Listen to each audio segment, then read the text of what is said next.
Hi అండి. ఈరోజు అయితే తాటిపండుతో అయితే జ్యూస్ ట్రై చేశానండి, కొబ్బరి పాలు వేసి. సీజనల్గా దొరికే ఫ్రూట్ కదా, ఎప్పుడో దొరుకుతుంది. పల్లెటూరులో వాళ్ళకైతే సీజనల్గా దొరికినా కానీ ఎక్కువ కాలం దొరుకుతాయి.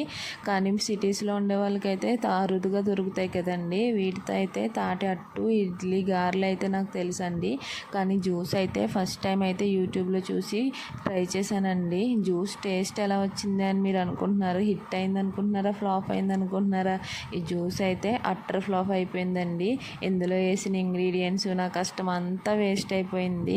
నాకు అప్పుడే ఒకటి అర్థమైందండి, మనకు వచ్చిన వంటలు ఏయో చేయాలి కానీ ప్రయోగాలు చేస్తే ఇలాగే ఉంటుందని. పోనీ ఆ ప్రయోగం చేసి నేనే మా ఇంట్లో వాళ్ళకి ఏమన్నా పెట్టానంటే అది ఫస్ట్ నేనే టేస్ట్ చేయమన్నారు మా ఆయన. చేసిన తర్వాత నా పరిస్థితి మీరే చూడాలి. అలాగే మా ఇంటి పక్కన పిల్లలకు కూడా ఇచ్చాను, వాళ్ళైతే బాబోయ్ అనేసారు. ప్లీజ్ నా ఛానల్ నచ్చితే లైక్ చేయండి, షేర్ చేయండి, సబ్స్క్రైబ్.